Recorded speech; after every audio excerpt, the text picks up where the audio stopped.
ಇದು ಸರ್ಕಾರಿ ಕಿರಿಯ ಪ್ರಾಥಮಿಕ ಪಾಠಶಾಲೆ ಗೊಲ್ಲರಹಟ್ಟಿ. ಶಾಲಾ ಕೈತೋಟದಲ್ಲಿರುವ ಗಿಡಗಳ ಬಗ್ಗೆ ನಮ್ಮ ವಿದ್ಯಾರ್ಥಿಗಳು ಕಿರುಪರಿಚಯ ಮಾಡಿಕೊಡುತ್ತಿದ್ದಾರೆ.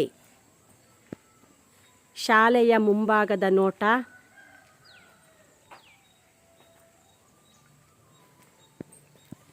ಶಾಲಾ ಕೈತೋಟದಲ್ಲಿ ವಿವಿಧ ರೀತಿಯ ಗಿಡಗಳು ಇವೆ. ಈಗ ನಮ್ಮ ಮಕ್ಕಳು ಪರಿಚಯ ಮಾಡಿಕೊಡುತ್ತಾರೆ. ಈ ಗಿಡ ಬದನೆಕಾಯಿ ಗಿಡ. ಇದನ್ನು ಇಂಗ್ಲಿಷ್ನಲ್ಲಿ ಬ್ರಿಂಜಾಲ್ ಎನ್ನುತ್ತಾರೆ. ಇಂತಹ ಗಿಡಗಳು ನಮ್ಮ ಶಾಲಾ ಕೈತೋಟದಲ್ಲಿ ಹೆಚ್ಚಾಗಿ ಬೆಳೆಸಿದ್ದೇವೆ. ಮಧ್ಯಾಹ್ನ ಇದರಿಂದ ಸಾಂಬಾರ್ ಪಲ್ಯ ಮಾಡಬಹುದು. ಮಧ್ಯಾಹ್ನದ ಅನ್ನದಾಸೋಹಕ್ಕೆ ಇದನ್ನು ಬಳಸುತ್ತೇವೆ.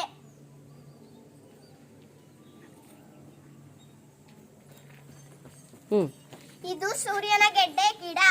ಇದು ಭೂಮಿಯ ಒಳಗೆ ಗೆಡ್ಡೆ ಆಕಾರದಲ್ಲಿ ಕಾಯಿ ಬಿಡುತ್ತವೆ.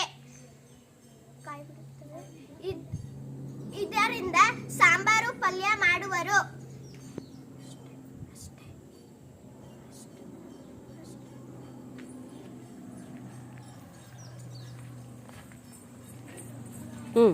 ಇದು ನಂಜಬಂಟಲ ಗಿಡ. ಈ ಗಿಡಗಳು ನಮ್ಮ ಶಾಲೆ ಕೈತೋಟದಲ್ಲಿ 2 ಗಿಡಗಳಿವೆ. ಇದರಲ್ಲಿ ಬಿಡುವ ಹೂಗಳನ್ನು ಪೂಜೆ ಮಾಡಲು ಬಳಸುತ್ತೇವೆ. ಇದರ ಬಣ್ಣ ಬಿಳಿ, ಇಂಗ್ಲಿಷ್ನಲ್ಲಿ ವೈಟ್ ಕಲರ್. ನೆಕ್ಸ್ಟ್, ಇದು ಪರಂಗಿ ಗಿಡ. ಕಾಯನ್ನು ಬಿಡುತ್ತದೆ. ಪಲ್ಯ ಸಾಂಬಾರು ಮಾರುತ್ತಾರೆ. ಈ ಸೊಪ್ಪಿನಿಂದ ರಸವನ್ನು ಕುಡಿದರೆ ಬಿಳಿ ರಕ್ತ ಬರುತ್ತದೆ. ಬಿಳಿ ರಕ್ತ ಕಣ ಹೆಚ್ಚಾಗುತ್ತದೆ. ಈ ಪರಂಗಿ ಗಿಡ. ಇದು ಪರಂಗಿ ಹಣ್ಣನ್ನು ತಿಂದರೆ ಇದ್ದರೆ ಕಣ್ಣಿಗೆ ಒಳ್ಳೆಯದು. ಹಾಗೆ ನಮ್ಮ ಶಾಲಾ ಪರಿಸರವನ್ನು ವೀಕ್ಷಿಸೋಣ. ಇದು ಗಂಟೆ ಮರ. ಇಂಗ್ಲಿಷ್ನಲ್ಲಿ ಅಲ್ಲಮಂಡ. ಇದರಿಂದ ಹೂ ಹೆಚ್ಚಾಗಿ ಬಿಡುತ್ತವೆ. ನೆಕ್ಸ್ಟ್, ಇವುಗಳನ್ನು ತೆಂಗಿನ ಮರ ಎನ್ನುತ್ತಾರೆ. ಇಂಗ್ಲಿಷ್ನಲ್ಲಿ ಕೋಕೋನಟ್ ಟ್ರೀ ಎನ್ನುತ್ತಾರೆ. ಈ ಮರದಲ್ಲಿ ತೆಂಗಿನಕಾಯಿ ಎಳನೀರು ಬಿಡುತ್ತದೆ. ನಾವು ಎಳನೀರನ್ನು ಕುಡಿದು ದಣಿವಾರಿಸಿಕೊಳ್ಳುತ್ತೇವೆ. ಮನೆಯಲ್ಲಿ ತೆಂಗಿನಕಾಯಿಯನ್ನು ಅಡುಗೆಗಾಗಿ ಪೂಜೆಗಾಗಿ ಬಳಸುತ್ತಾರೆ. ಹಾಗೂ ಇದರ ಗರಿಯಿಂದ ಚಾಪೆ ಒಲೆ ಎಣೆಯುತ್ತಾರೆ. ಇದರ ಒಣಗರಿಯಿಂದ ಒಲೆ ಹಚ್ಚಿ ಅಡುಗೆ ಮಾಡುತ್ತಾರೆ. ಹಾಗೆ ಮುಂದೆ ಹೋದರೆ ಇದು ದಾಸವಾಳ ಗಿಡ. ಇದನ್ನು ಇಂಗ್ಲಿಷ್ನಲ್ಲಿ ಹಿಬಿಸ್ಕಸ್ ಎನ್ನುತ್ತಾರೆ. ಇದನ್ನು ಪೂಜೆಗೆ ಬಳಸುತ್ತಾರೆ. ಇದರ ಬಣ್ಣ ಕೆಂಪು, ಇಂಗ್ಲಿಷ್ನಲ್ಲಿ ರೆಡ್ ಎನ್ನುತ್ತಾರೆ. Red colour.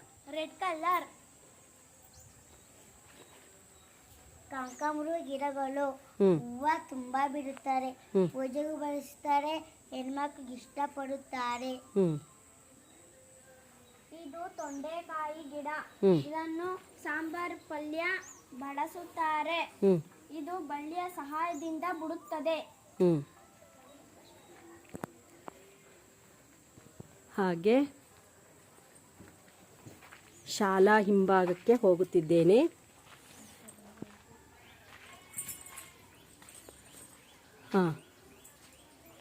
ಇದು ಎಳ್ಳಿನಕಾಯಿ ಗಿಡ. ಇಂತಹ ಗಿಡಗಳು ನಮ್ಮ ಶಾಲೆಯಲ್ಲಿ 2 ಇವೆ. ಈ ಕಾಯಿಯನ್ನು ಜ್ಯೂಸ್ ಮಾಡಲಿಕ್ಕೆ ಬಳಸುತ್ತಾರೆ ಮತ್ತು ಉಪ್ಪಿನಕಾಯಿ ಚಿತ್ರಾನ್ನ ಮಾಡಲಿಕ್ಕೆ ಬಳಸುತ್ತಾರೆ. ನಮ್ಮ ಶಾಲೆಯಲ್ಲಿ ಮುಖ್ಯ ಶಿಕ್ಷಕರು ಎಲ್ಲ ವಿದ್ಯಾರ್ಥಿಗಳಿಗೂ ಹಂಚಿ ಮನೆಗೆ ಕೊಡುತ್ತಾರೆ.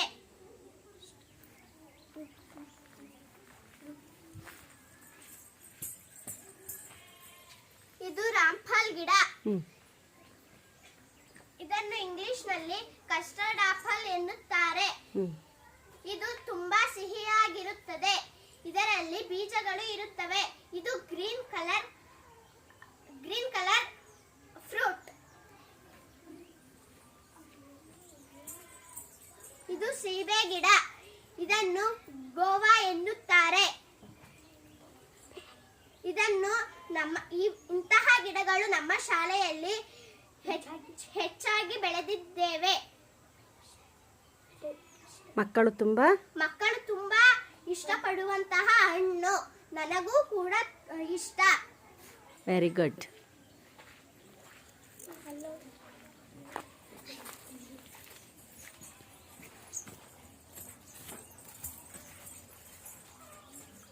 ಇದು ಬಾಳೆ ಗಿಡ. ಇದರಿಂದ ಕಾಯಿ ಬಿಡುತ್ತದೆ. ಬಾಳೆಹಣ್ಣನ್ನು ಒಂದು ಸಲ ನಾವು ಕಿತ್ತು ತಿಂದಿದ್ದೇವೆ.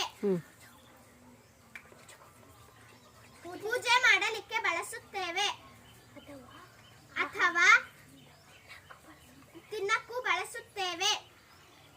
ಇಂಗ್ಲಿಷ್ನಲ್ಲಿ ಏನಂತಾರೆ? ಇಂಗ್ಲಿಷಲ್ಲಿ ಬನಾನಾ ಟ್ರೀ ಎನ್ನುತ್ತಾರೆ. ಇಲ್ಲಿ ಇದು ಗೆಣಸು ಮರಗೆಣಸು. ಇದು ಮರಗೆಣಸು ಗಿಡ. ನೆಲದಲ್ಲಿ ಗೆಣಸು ಬಿಡುತ್ತದೆ. ಇದನ್ನು ನಾವು ತಿಂದಿದ್ದೇವೆ. ಮಧ್ಯಾಹ್ನದ ಬಿಸಿಯೂಟದಲ್ಲಿ ನಮ್ಮ ಶಿಕ್ಷಕರು ಕೊಟ್ಟಿದ್ದಾರೆ. ಹಾಗೆ ಮುಂದೆ ಹೋಗೋಣ.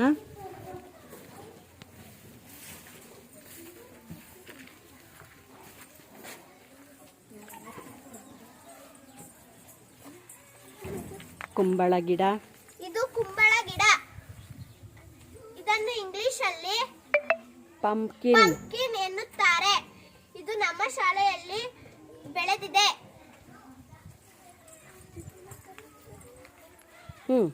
ಇದು ಕರಿಬೇವು. ಇದನ್ನು ಇಂಗ್ಲಿಷಲ್ಲಿ ಕರಿಲೀಫ್ ಎನ್ನುತ್ತಾರೆ. ಇದು ಒಗ್ಗರಣೆ. ಇದು ಕಣ್ಣಿಗೆ ಒಳ್ಳೆಯದು. ಇದನ್ನು ಮಧ್ಯಾಹ್ನದ ಅವಧಿಯಲ್ಲಿ ನಮ್ಮ ಶಿಕ್ಷಕರು ಸಾಂಬಾರ್ಗೆ ಕೊಡುತ್ತಾರೆ. ನಮ್ಮ ಶಾಲೆಯಲ್ಲಿ ಇಂತಹ ಗಿಡಗಳು ಹೆಚ್ಚು ಬೆಳೆದಿದ್ದೇವೆ. ಹಾಗೆ ಮುಂದಕ್ಕೆ ಹೋಗುತ್ತಿದ್ದೇನೆ.